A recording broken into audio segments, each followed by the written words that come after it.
अर्ची की प्लानिंग तो बहुत बुरी तरीके से फेल हो जाती है। जब घर में भी आने के बाद में जो एनवेलप की फोटो होती है सबके सामने भी आती है तो तमाशा बिल्कुल भी नहीं होता। अब वो तक उसकी बातों में फंस जाती है बहुत बुरी तरीके से। और ये खेल स्टार्ट होता है डायरेक्ट स्टार्टिंग से ही। तो अगर बात करें एपिसोड की स्टार्टिंग की, एपिसोड की स्टार्टिंग शूटिंग से होती है। जब यहाँ पर अर्ची तमाशा क्रिएट करने की कोशिश करती है तो वेल कंपनी वाले आकर तो बता देते हैं कि अनिरुद्ध सर ने ही हमें सजेस्ट किया था झनक मैम को। जैसा पता चलता है कि सीन्स रेडी है तो अब झनक को जल्दी से भेज देता है ताकि जल्दी से झनक चली जाए। अनिरुद्ध सोच रहा होता है चलो आज तो बच गया, लेकिन कल क्या होगा। घर पहुंचने के बाद में जो चेक लेके गई होती है तो घर के तो कुछ लोग बहुत खुश होते हैं और कुछ लोग की तो समझो कि पुरानी बीमारी है उसके उल्टे सीधे बातें करना। जस्ट लाइक कि तुम तो बहुत बड़े इंसान बन गए, तुम्हारे पैर तो जमीन पे होंगे ही नहीं, तुम ये हो वो हो 917 और पता नहीं उसके ऑटोग्राफ ये सब लेकर के उसको ना इस कदर मैनिपुलेट करते हैं, बेइज्जती करने की कोशिश करते हैं उसको, जैसे कि मानो कि वो कुछ है ही नहीं, वो एक मेड है, बस मेड ही है। लेकिन उसके बाद तो अनिरुद्ध भी आ जाता है और बात जब पैसे की होती है और बोलता है तुम्हें चलना होगा कल को मेरे साथ में अकाउंट ओपन करवाने के लिए, क्योंकि मैं नहीं चाहता कि अपने पैसे में तुम्हारे ऊपर बहुत सारे खर्चा करूँ।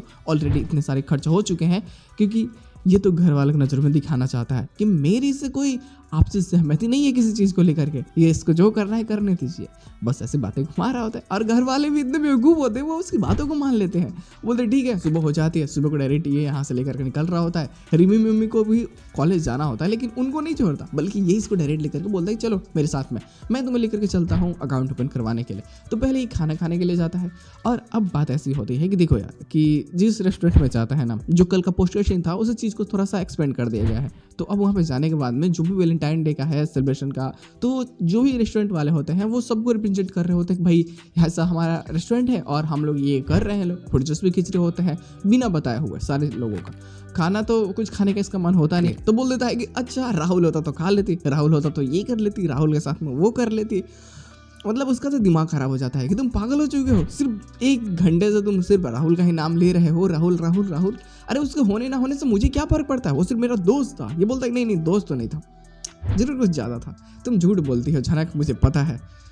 बोलती ठीक है मैं खाना खा लेता हूँ, खाना खा लेते हैं, केक खा लेती है, लेकिन गलती से फुर्जस वहीं पे रह जाते हैं और फिर ये निकल जाते हैं। सेम टेबल पे जब अर्शी आती है और फुर्जस जब उसको मिलती है तो बस समझा कि इसके बाद तो तमाशा नेक्स्ट लेवल हो जाता है। और कहीं ना कहीं अनिरुद्ध इस बात से भी गुस्सा होता है कि जो भी घर में कांड हो रहा है ना, वो घर का ही एक सदस्य जो है बिपाशा वो बता दे रही है।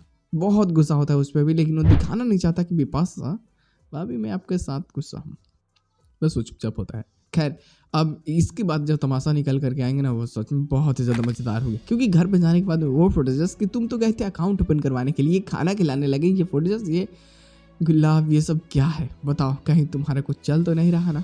और बस इसी के कारण अब घर वाले सोचते हैं कि झना को थोड़ा सा और दूर रखना होगा, अनिरुद्ध के लगे नहीं आने देना। अगर वो जाएगी नज़दीक तो फिर नज़दीकियाँ बढ़ेंगी, फिर कुछ भी हो सकता है।